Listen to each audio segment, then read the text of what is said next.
Hi everyone, welcome to our latest installment of the AWS and Innovation Bay content series. My name is Rohit Bhargava and I am part of the startup team at AWS, where our mission is to help grow the quantity and quality of startups and founders coming out of Australia and New Zealand. We are extremely excited to have teamed up with the Innovation Bay team to deliver this as a weekly content series that will run every Thursday from 12 to 1 p.m. As you're aware, COVID has created many challenges and opportunities for a range of businesses, and few companies have seen this at the scale and velocity on a global level as UberEats. So we're delighted to have Jodie Auster, the regional GM of UberEats, as our guest for today to share some of her insights. If you aren't already familiar with Innovation Bay, it is the longest running community group for tech startups and investors in Australia. Their mission is to support founders on their journey from idea to IPO and beyond. They run events and programs across the country and now online, all focused on helping a community of over 5,000 founders, people working in startups, investors, and others to learn, connect, and grow. If you're not already a member, sign up at innovationbay.com. Before I hand over the mic to Rachael to kick things off, I wanted to let you know how the session will run. We will start with around 35 to 40 minutes of Rachael interviewing Jodie before we jump into questions from you. Please submit any questions you have into the Q&A tab, which you can find at the bottom of your screen. I'll jump in at the end to facilitate this part of the session. We also have a chat function running, so you can engage with others in attendance. Please be considerate of others whenever speaking through these channels. With that out of the way, I'll hand the mic over to Rachael to kick things off. Thanks so much, Rohit. Hi, everyone. I'm Rachael Neumann from the Amazon Web Services team. Welcome to our webinar series where we dive deep with our startup leaders and hear how they're navigating through these unprecedented times. For those of you who've joined us in previous weeks, we've had insightful conversations with experienced founders like Adir Schiffman and Patrick Llewellyn, and they've joined us to shine a light on how they're managing through this turbulence. We've also been bringing in some functional leaders to deep dive on important themes like Dr. Toby Ford, who last week helped us think about being more resilient through frameworks for maintaining our physical and mental health. Now, this week we have a startup operator powerhouse, Jodie Auster, joining us. Jodie is the UberEats Regional General Manager for APAC. And I'm sure, as everyone knows, UberEats is an on-demand food delivery platform that aims to make eating well effortless for everyone, everywhere. Jodie brings to the job a unique combination of medical experience, top-tier management consulting, and business leadership at high-growth tech startups. Jodie started her professional career as an emergency doctor, where she learned the art of hypothesis-driven problem-solving and triage. I'm sure we're going to be talking about that a bit more later. After completing her MBA at Melbourne Business School, Jodie spent 2 years at Bain Co and then fell in love with the startup life as GM of operations at Scoopon before moving to San Francisco in early 2013 to be at the heart of innovation in Silicon Valley. In San Francisco, Jodie was an early employee of Thumbtack, I believe one of the first 20 or so hires, which is a marketplace for local professionals. And she helped to scale that company to thousands of employees and into unicorn status. So now Jodie is at UberEats. She's solving the complex operational challenges of a three-sided marketplace and keeping us all fed during the lockdown. On behalf of everyone on the call, Jodie, thank you for that. Without further ado, welcome Jodie to the webcast. Hi, everyone. Thank you for having me. All right, Jodie, so now we're here at the end of April. We've all been in lockdown for at least 7 weeks or so, and I'm pretty sure you taking on the APAC role roughly aligned to the introduction of a novel coronavirus. Can you tell us a bit about your personal story and how your new role has kind of hit up against this historical moment? Yeah, I think it's always really interesting to start a new role at any time, but I think to take over the Asia Pacific market for UberEats at a time when COVID-19 was really in full swing, particularly in many markets in North Asia, was a particularly memorable time. And I think maybe what we didn't feel as much in Australia is how long the North Asian markets had been dealing with this. So I oversee, for example, Taiwan, Japan, Hong Kong. I have a decent sized team in Singapore, and they had really, I think been dealing with restrictions and the effects of COVID for, probably 4 to 6 weeks before we even really started talking about it as something that would hit Australia. So that was super interesting. I think what you're also seeing now is that each of those markets is in really different stages of restrictions, and it's been really fascinating to see the cultural differences in how governments handle the impact of the virus and how societies respond. Yeah, so Jodie, given that you're looking after countries ranging from Australia, New Zealand, you mentioned a few now, all the way to Sri Lanka, Bangladesh, if everyone is at a different stage in its disease progression, every government is having a different response, how do you as a leader manage all of those things at the same time and, help your teams to respond, especially also when the added complexity of things are changing literally day by day in each country? How do you stay on top of all of that? So I think the thing that I needed to do, regardless of the fact that COVID was laid over the top of it as a crisis, was really understand what each of these markets were about from an UberEats perspective, sort of separate to COVID. So one choice that I did make was, just because COVID was in full swing, I did not delete the meetings that were my sort of onboarding for each of these markets.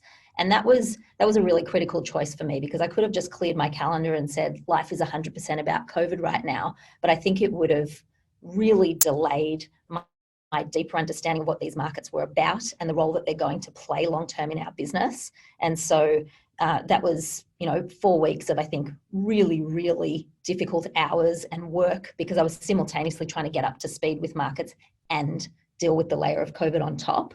So I did these market immersions where I did a week with each team. And one of the most important things I was trying to get out of those sessions was, okay, let's have a brief chat about the long-term potential of the market, but what is on fire right now? And what of those things are COVID related and what aren't? Because there were plenty of fires that needed to be put out regardless of COVID, and I needed to get across those so that I could really prioritize those as quickly as possible. I think there's two other sources of information that have been really important. One is a close connection with the local policy representatives in each of those markets to keep abreast of how governments are responding, because that is not easy information to get and to interpret in so many different markets. And then the second is, we do have an APAC regional COVID-19 stand-up that initially was daily. It has since gone down to weekly with a few steps in between. So keeping in touch with policy, the APAC regional COVID stand-up, and the market immersions, I think together gave me a really good picture for what I needed to do immediately, medium and long term. And can you give us an idea of just like the diversity of micro challenges or opportunities that are in each of the regions, just so we know kind of the nature of these balls that you're juggling? For like COVID specific or just generally? Yeah. Yeah. So I think a couple of examples. So Singapore, when I started, was being sort of celebrated as a really great example of a market that had effectively managed the spike of COVID. And so while the US and Australia was going into really heavy restrictions, they were saying, hey, we've already done this. This is past. This is not an issue for us. And so managing the messages of, okay, well, you're going back to work in the office and everybody, where I am is leaving the office was kind of an interesting difference in kind of working situation. I think if you look externally at how customers and partners have been impacted and what governments are asking for, one really interesting example was a lot of governments have asked us if we can move essentials. So whether we do that through the UberEats marketplace or using Uber driver partners to move things, governments immediately saw the benefit of the scale of our network to be able to move things. And when you look at what is defined as essential in a market like Sri Lanka or Bangladesh, it's not just essential to move food, because the only way that households have to cook food is to make sure they have gas burners. And if they can't move gas bottles, then there's no point sending them food. So I pretty quickly got an ask from the Sri Lanka and Bangladesh team, can we get approval to move gas bottles under the essentials banner? And you can imagine with my safety and policy hat on, I'm thinking, no, I don't really want people to move gas bottles. This feels extremely dangerous, but it's also tone deaf to exclude that, because that's what's considered an essential in the market. So Jodie, so many of these massive changes literally happened overnight. And now they've happened at different nights in different cascading markets. But maybe, I mean, if you want, you can just pick a country. You can pick Australia if you want. But just talk to me about how UberEats has had to respond to these changes so quickly, from a product perspective, a process, a team. How have you done it so quickly? And so I'm still wearing the hat of the head of the Australia-New Zealand market because I haven't announced my backfill yet. So I think I'm probably closest to the detail in Australia and can talk to that. If you think about what we saw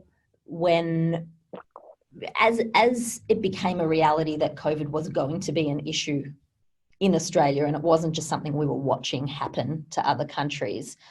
Many of you would have done panic buying of food. And so for the first couple of weeks when people were super well stocked and they weren't sure what was going to happen, we actually saw a bit of a dip in demand and a bunch of restaurants choose to go offline.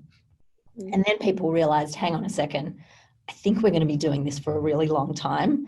And one, my panic buying is not going to cover it. And two, I don't want to cook every meal for myself.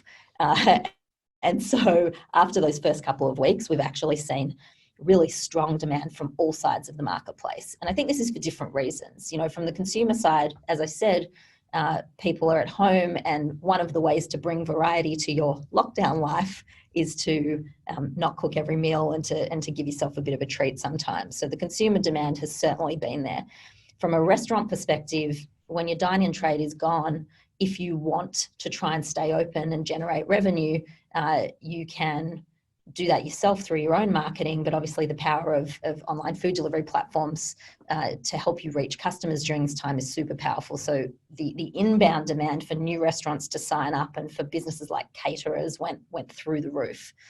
And then on the delivery side, there's a lot of people who are super nervous about their incomes right now. And so the opportunity to so easily access an earnings option through, not so much Uber now because people aren't riding in from a transport perspective, but from UberEats was really embraced by lots of people who thought, well, personally, if my financial future feels shaky here, this is something I can immediately and easily do. And so we saw the supply really skyrocket from the earner's perspective too. Now, sorry, go on. Well, I was just going to ask, how do you manage that? So it sounds like, when we could no longer gather in restaurants, you were literally having hundreds, if not thousands, of restaurants signing up per day. How can your team manage that kind of scale? Yeah. So to your comment about how does emergency medicine, sometimes prepare you for this, I am literally trained to triage a long list of urgent things that come to me. That's what I was taught in my emergency medicine training. And so the art of triage becomes incredibly important here on a day-to-day basis. And so if I give you the example of the restaurants, we believed that the inbound demand from restaurants was going to be high, but we had no idea how big this was going to be. And, to give you a sense, we had up to, in some weeks, about 10x the volume of inbound leads that we would normally get, and clearly not 10x the number of people to deal with those leads. So you say, well, we really want to help these people get on board as quickly as possible. So what people and processes feel much less important than processing this inbound queue. And so we shifted a lot of the people from the outbound team into the inbound queue and into the onboarding team to start to process those leads faster. We also pulled people across from other parts of the business who were seeing that their workload was reduced. So particularly on the ride side of the business, where there were people who could temporarily step in and join us, we did. So we pulled all the people into the biggest pressure points in the funnel. The next thing that we did was we looked at the funnel and we said, which steps can we speed up, either through product or process? Really simple example. We know that we don't usually ask for a bunch of restaurant information up front when people are filling in their lead form, but we know that we need that information from every single restaurant. So we added a fairly hacky form that said, can you please fill in these administrative questions that we're going to need to go through, and that will accelerate your time through the funnel.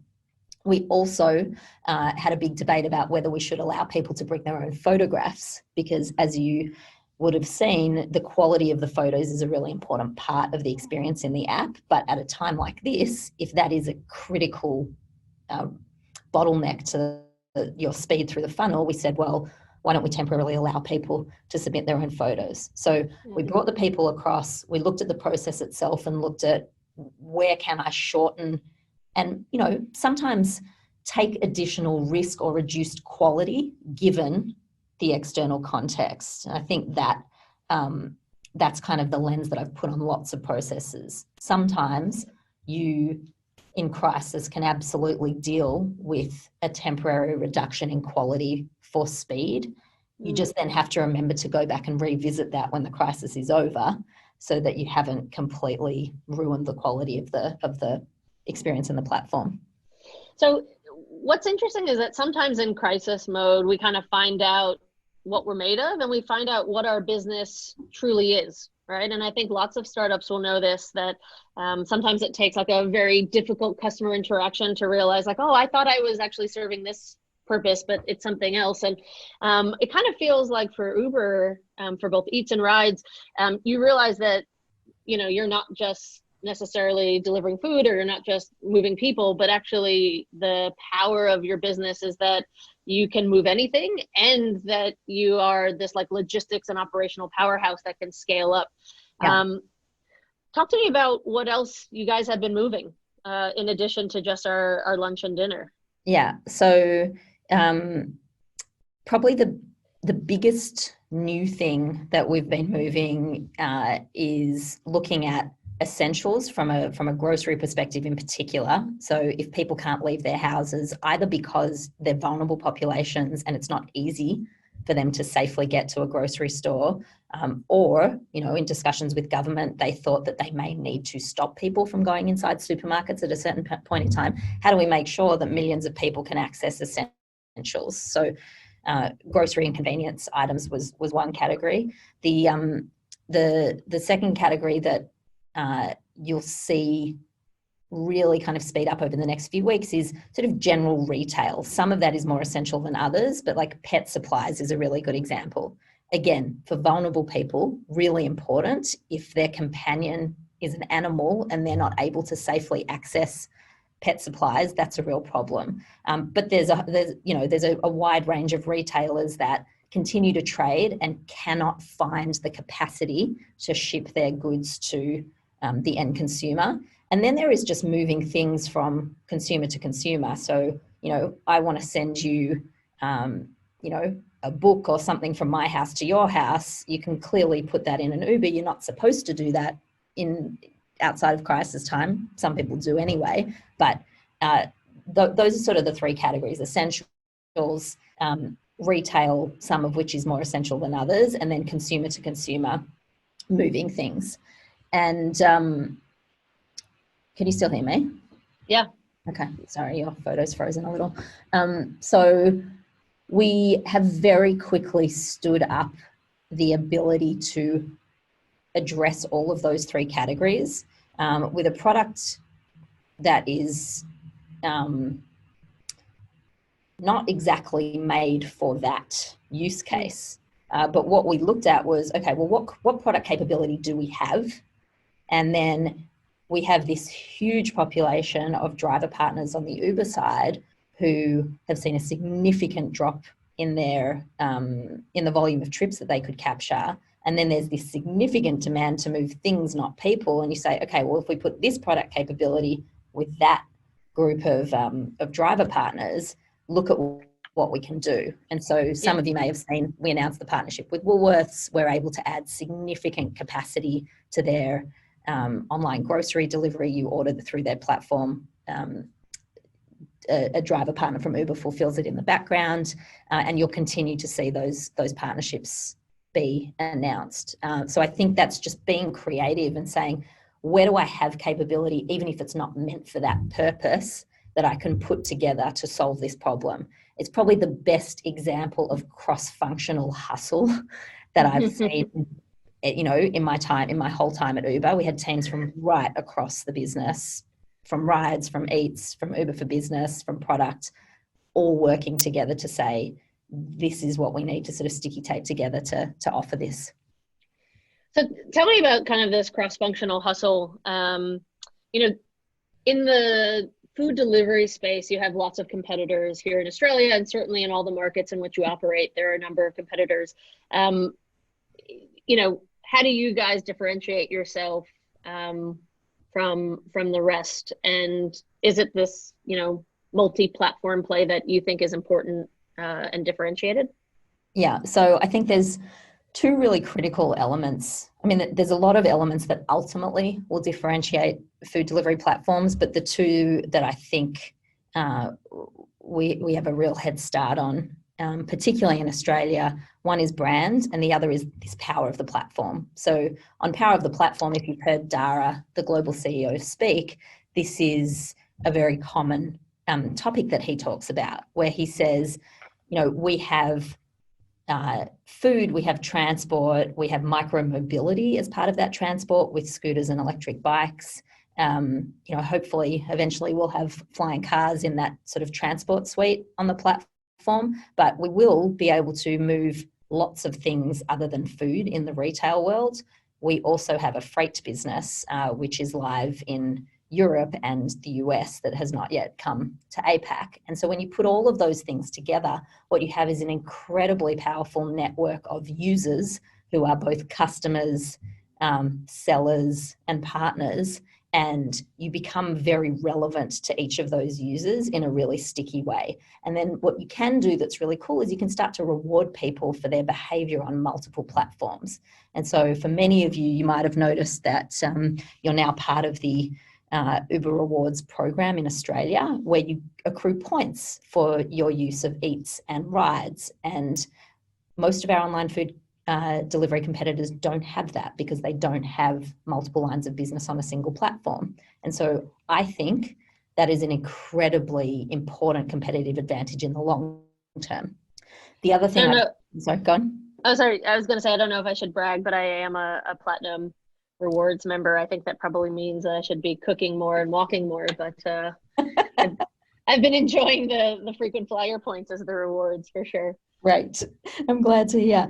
So the other thing I touched on as a differentiator is I do very much believe in the power of brand generally. And I know often if you're very analytically driven or a marketing skeptic that you might question the value of brand. I think UberEats has, particularly in Australia, although I can talk about other markets, done an exceptional job of creating a memorable brand, a brand that consumers really love, and one that has brand awareness and brand consideration metrics that are now at the same level as brands that have been around for a lot longer than we have. You know, we're 4 years old in Australia, and our brand awareness and our brand consideration are matching and at times beating the major supermarkets, McDonald's, you know, really, really established brands. And so I personally have seen us go on that journey and absolutely back, if you've got talented brand marketers available, that it can be a massive differentiator when your product itself is not that different. I'm glad you brought up brand because this is where we can have a little bit of fun. So I think those of us who are alive have seen the UberEats ads, whether they were the incredible, you know, Australian Open ads featuring the players in situ, and especially last year when you first rolled that out, kind of faked everyone out with those players, and then all the way to, you know, Kim Kardashian doing UberEats ads. So tell me a bit about kind of how you guys found your brand voice, because, and I understand you guys have won awards around the globe for these brands. So just tell us a little bit of the, you know, behind the scenes, if you will, on some of these ads and the power that you've seen it play out in the business here. Yeah. So I'll just give you like a couple of the brand team's insights that led to this Tonight I'll Be Eating campaign. So probably the two that are most interesting is dinner is an occasion where we think up to 1 in 2 people, depending on which stat you use that we measured, 1 in 2 to 1 in 3 people at 5 p.m. still don't know what they're having for dinner that night. And that's a pretty powerful insight that the brand team looked at to say, okay, well, dinner is really where we need to play here. And I'm sure many of those people have kids saying, Mom, Dad, what's for dinner? Yes. At the same time. Me, exactly. And so people are generally disorganized and, don't know what's for dinner. I think the other thing that we discovered was that I think we all know, there's a very voyeuristic tendency when it comes to celebrities, and there's something really endearing when you see behind the scenes in a celebrity's home and life about maybe how they might be behaving or what they might be eating. And so those two insights brought us towards the Tonight I'll Be Eating campaign itself, which was, okay, we think we need to focus on dinner because this is a key point of need for the customer. And if we pair it with this voyeuristic tendency for celebrities, then we think we're onto something here. I think if you just talk about what do we try and achieve in our brand voice, you'll hear Georgie, who has been our head of Eats brand in Australia and then Asia Pacific, talk about the really strong desire to surprise and delight your customer with your brand campaigns. And so we want them to come away when they've experienced an UberEats ad feeling like they've received sort of this moment of joy. And I know that can sound a little bit wanky. I'm one of those people that's super pragmatic and I'm like, really? But when I saw this come to life in the Tonight I'll Be Eating campaign, I understood what they meant, because you watch the ad and you just have this response that is like, thank you for that gift. I really enjoyed that. I enjoyed that 30 seconds, and we want to make the recipients of that ad smile. And so those 3 things, I think, have been foundational to the Tonight I'll Be Eating campaign. The process behind the scenes is obviously far more complicated than that. And the process of generating and then shortlisting and then approaching all of the celebrities is quite a long and difficult process. But once we have... And is it true that celebrities actually approached you, that it wasn't always you reaching out to them? That surely is a sign of an effective ad campaign when you have celebs saying, can I be in your commercials? Yeah, so we had the first year that we did the Australian Open Tonight I'll Be Eating version, we had a couple of the big names that we tried to get that were sort of like, no thanks. And we were lucky enough to get some big names, but after that first campaign, there wasn't a single tennis player on the planet who didn't want to be in the next round. So this most recent round of Australian Open, it was very easy to get a yes from pretty much any name that we wanted. I would say probably one of my funnier moments was getting a note from the GM of the France UberEats business to say someone from Roland Garros called and they want to know if you'll do a version of the ad at their stadium with a famous French tennis player. And so it quickly became really iconic, not just in Australia, but around the world. And we've really successfully been able to take Tonight I'll Be Eating as a creative concept to Taiwan and Japan. And it just sort of shows how enduring those problems are and those brand insights are, even in really different cultures. Mm. Now, with the rides business, you recently put out an ad that many of us would have seen, that it took a very, bold kind of topic, where we're all in lockdown, and in the end said, thank you for not riding with Uber. Talk to me about kind of where that bold position comes from, and what is the sentiment behind that for the rides and the Eats business. Yeah. And kind of what you guys think your responsibility is, as corporate citizens. Yeah, I think we as a business take very seriously the role that we play in the cities that we operate in. And so if you talk to, pretty much any person across any team, this is not just a policy line, we believe that unless we are making the experience of the cities that we operate in better, then we're not ultimately going to be a useful or a loved product. And so that sentiment precedes COVID by, years. What does it mean during COVID? It means that you have to show up as a positive contributor to the communities. And so I think safety is one way that this really shows up. And so you might have seen us, along with other online food delivery platforms, lean in pretty quickly to contactless delivery, to say, well, if food is essential and delivery is going to be allowed, then it is our responsibility to our communities to find a safer way for this delivery flow to happen. You heard me talk about delivery of essentials. And so, governments call us and they say, we need to be able to get these essentials to people. Can you help? And our answer is absolutely. So there's lots of ways we can use our product to support. There's actually one more example I'll give you. There's been a global commitment to provide 10 million free trips, whether it's meals or rides, across the globe. And examples of that in Australia are that we have committed and distributed more than half of 25,000 free meals delivered to frontline health workers. We are providing free rides to Australians requesting help against domestic violence during COVID-19. And there's a very, very long list of paid but also pro bono things that the brand is doing to contribute to communities. To go as far as saying, in order to be a good corporate citizen and to be safe during this time, it was a very bold move to say, our core business, our rides business, is about transporting people, and to come out and say, we specifically don't want you to do this unless you absolutely have to during this time, was a very important statement for us to say the safety of the community matters more than trying to drum up business through transport right now. And I think it's bold because you don't know how long this is going to go for. But it has been incredibly well received, because I think it does say to people, we care a lot about this, and we care a lot about the safety of the communities, and we stand by this no matter what.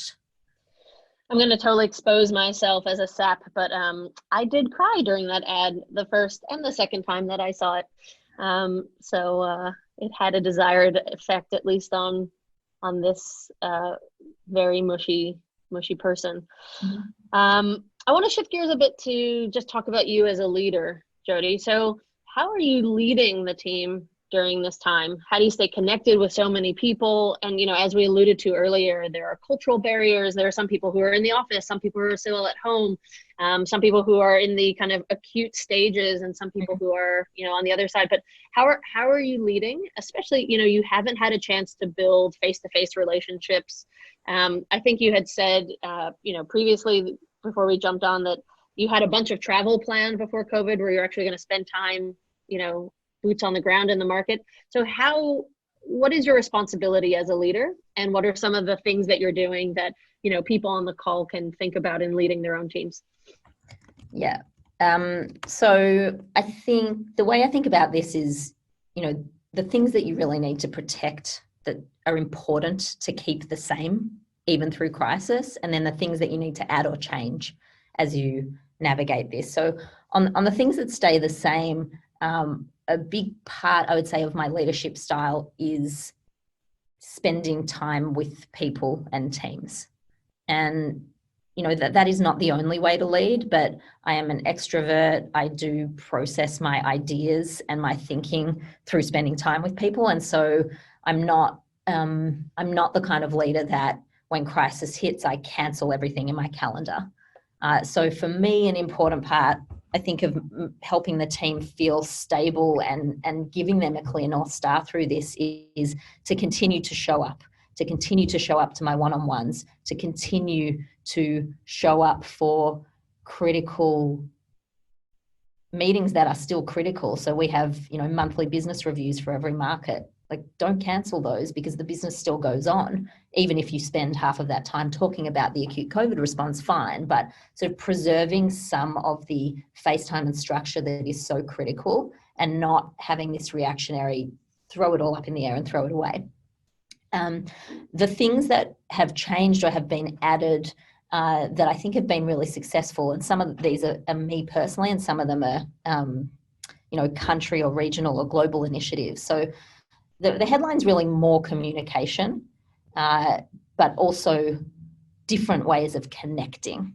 So on the more communication, it was adding a bunch of Slack channels for quick communication, particularly about COVID-related things or about accelerated product or projects that we needed to get through with a group of people. So you saw a flurry of Slack channels being set up, and I'd say on the whole, those were set up sensibly and have helped a lot. Setting up country, regional, and there have been global steercos for COVID-19. I think that was required in an intense way for probably about 4 weeks, and each of those have now peeled that back to weekly. Doing that as steercos, but then also with follow-up newsletters, because we have huge teams, and so being able to disseminate that information to people who are not on the call has been important. On the connection front, we have had a really, I'd say, full and fun culture program on the ANZ Slack channel. We've had somebody pretty much full-time working out on a daily basis, what questions am I going to ask and what competitions am I going to run to engage the team, and people have absolutely loved it. We've had pretty much weekly Ask Me Anything sessions at a country level, which is much more frequent than we would otherwise do, and that is getting senior leaders on the line for either pre-submitted or live questions about any topic. And that has been really appreciated by the team, because if you're feeling panic, if you're feeling anxiety and it takes you a long time to get to a leader, or you don't feel like you can access that person, this is a forum.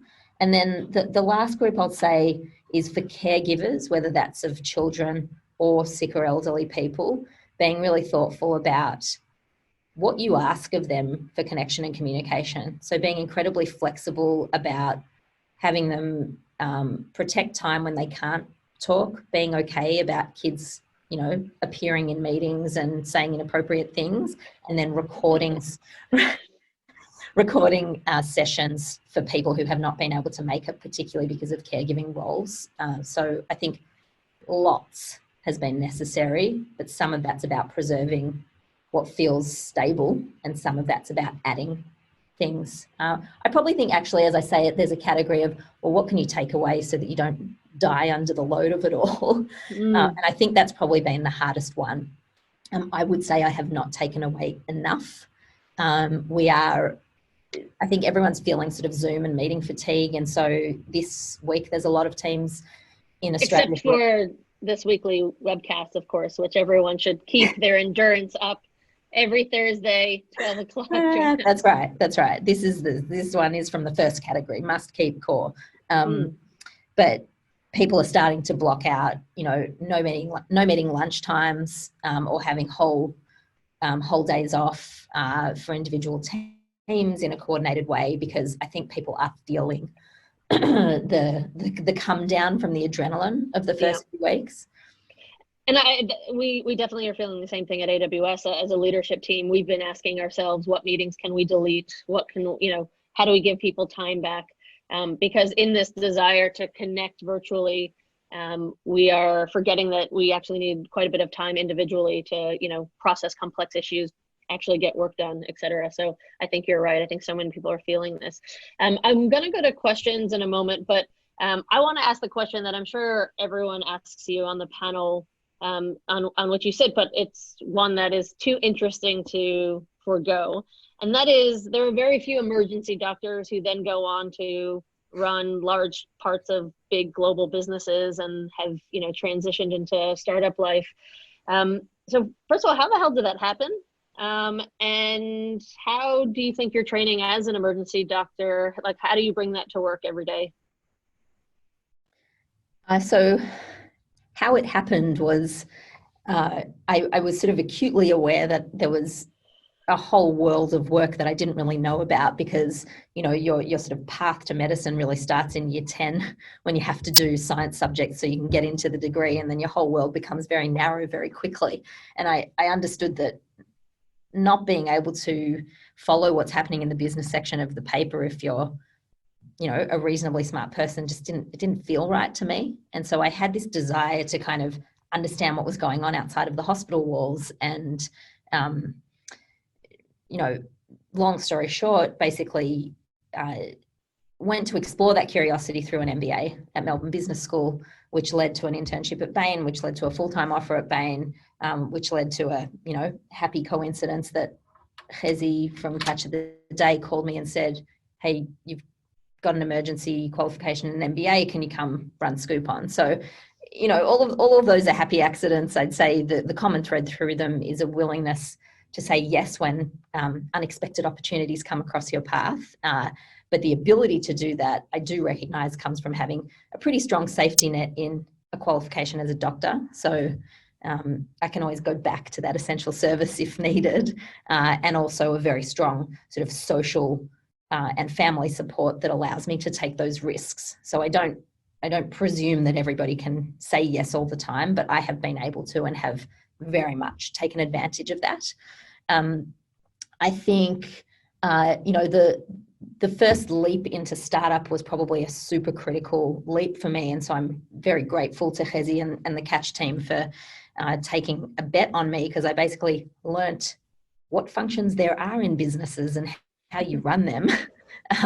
Pretty fresh out of business school and Bain, and never having, you know, been inside a company and run those functions. And I was in charge of everything except sales at Scoopon. So had a pretty quick ramp. And then that set me up well to go to San Francisco to work at Thumbtack and ultimately all the things that I was able to do there and at UberEats. I think in terms of what I could not necessarily articulate that I can now about how medicine prepared me well for business. So I've already mentioned triage. It's a super useful skill to be able to constantly and quickly say urgent, important, not urgent, not important, and like be disciplined to not look at that stuff. Emergencies, you know, a really important priming ground for that way of thinking. I'd say the second thing is, I call it hypothesis-driven problem solving, but starting with what you think the answer is and being really disciplined about the information you collect to prove or disprove that hypothesis. Yes, there's a risk of confirmation bias there, but as long as you keep that in mind, you're okay. But you don't have time when things are moving so fast to start with a blank sheet of paper and build a case for an answer. You have to have a view, and then you have to really carefully pick the pieces of qual and quant data to prove that view. And in medicine, you stick someone with a needle, or you expose them to radiation, or you physically examine them to collect that information. And so you are very sparing in only doing the things that you need to do if you practice medicine outside of the US.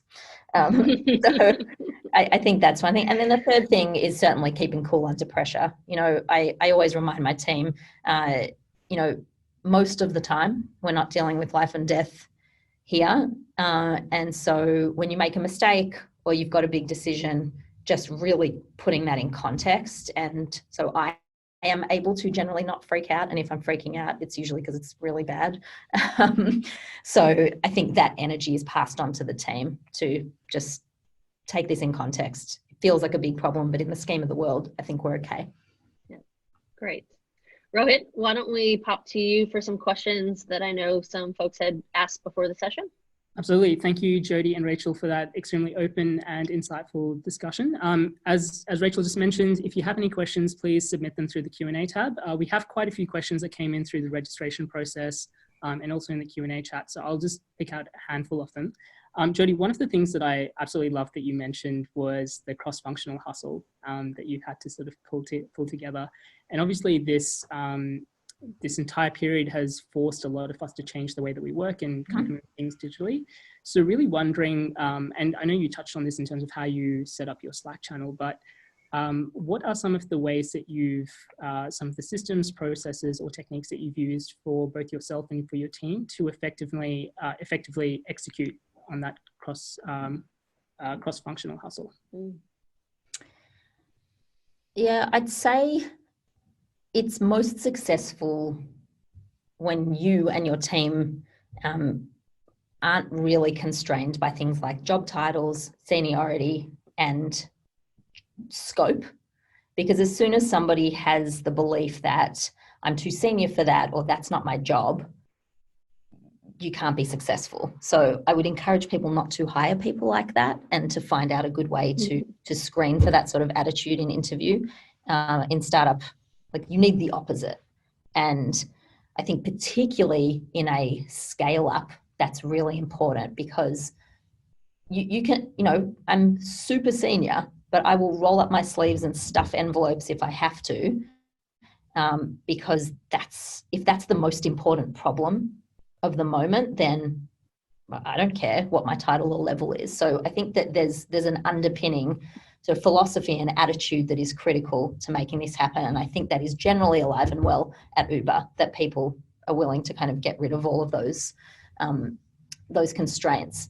The second thing is to really rally people around like a problem or a pain point that needs to be solved. And so if you can articulate this, people get excited to work on it. And you kind of know if you've done that well when you get people saying, oh, can I be on that working group? Can I add this to my already very full plate? Because I really want to solve that really important problem. And so being able to articulate the vision and ideally get sponsorship for it that's quite visible from senior people in the organization. So whether you're the founder or, someone else, often that's all it needs to get people to be willing to work on it. And then, the rest is kind of slightly boring governance, right? Like, if you've pulled people into an extra project that isn't under their current manager or their standard goals or whatever systems and processes you've already got set up, then you do need to have clear description of accountability. I like the Bain rapid decision-making framework. You need clear, goal setting and sort of forums for updates, whether that's meetings or emails or whatever. And if you've got those three things, if you've got clear accountability and decision making, if you've got clear goals and clear updates, then people can come together no matter what team they're from. Without those things and without the attitude underpinning that I talked about, then it doesn't work. Speaking of coming together, another question that was submitted was, and I assume that this is in terms of engaging with external partners rather than internal, but how do you advocate and get buy-in for innovation in a time of crisis when organizations are focused on core business sustainability? So I'd say that's definitely not a problem at Uber. We have the reverse problem, which is not during crisis. How do you focus on core business and stop getting distracted with all the new shiny things? So I think it's been really fascinating to look at our external partners and see the huge variation in who can do this and who can't. I can't name names, but we've been dealing with some very big enterprises who are starkly different. The good ones have this attitude of, they have this nimbleness and this, mindset where they don't see the constraints and they're willing to take bigger risks and break rules in the face of crisis to move fast for customer, right? Not for money, for, hey, this is something that our customers really want, and I can quickly mobilize my org to break down any of the barriers or constraints that were there before. The ones who can't do that are unbelievably painful to work through crisis, because what they tend to start with is they come to you with like, how are you going to solve my problem? And that's the first sign, is they expect you to bend over backwards to fix the crisis for them, rather than saying, wow, okay, how can we do this together? And everything that they come to in response is basically like, here's why we can't do that thing that you've proposed. And they don't come with solutions, they come with blocks and no's. And so when you are pitting them against each other in terms of, people wanting to be the first to bring something to market, the ones with that really open attitude who will break rules and go fast, you understand why they're winning. Speaking of moving really fast and kind of breaking ground in new spaces, obviously it's introduced new models and new ways of working. Do you think, as a leader of UberEats, and I don't know how much detail you can speak to this, but has COVID-19 introduced any changes at UberEats that you think will be adopted as standard post-pandemic? Yeah, I think it has, let me start from the perspective of UberEats came from a business line that was always called Uber Everything. And so I think there has always been an aspiration for it not to just be about food, but about facilitating local commerce.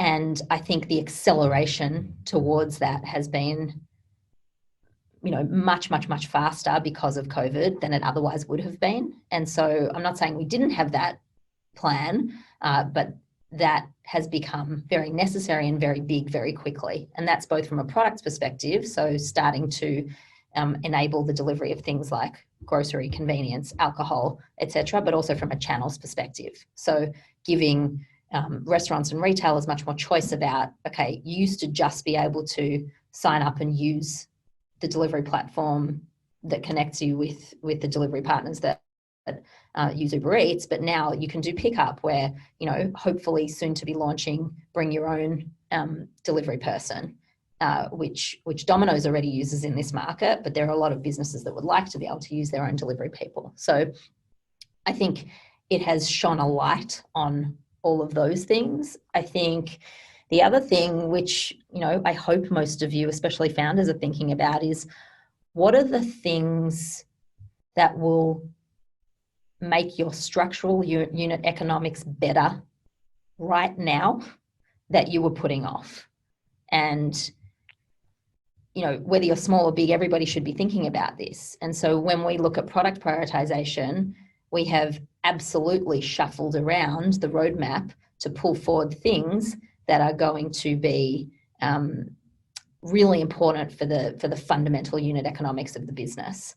And we would have done those. We maybe would have done them quarters or in some cases years later because the pressure on cash was much less, and so the urgency was much less. So I think those are two areas that you really see sustained change will be there. And yep. I have one last question.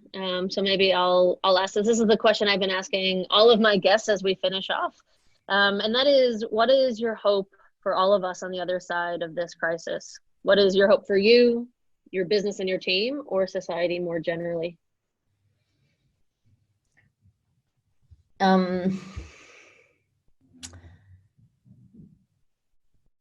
What I think, I'm going to start with society more generally, because what I think has been really important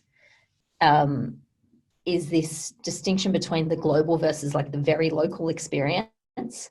And, for a business like UberEats, that local neighborhood experience is really important. But I think for me as a human, I also think, I am such a global citizen and I, read international news and I'm the first person to get on a plane, but connecting with your local community, your neighbors, but also the local businesses near you, I think has been an incredibly powerful thing out of this. And even just seeing, we've got this amazing WhatsApp group in our neighborhood, the acts of kindness and connection that you see happening, I think have been really powerful in a world that has been increasingly digital and connected globally, but much less connected locally. So don't you have a little food story from that neighbor WhatsApp group that you had said before?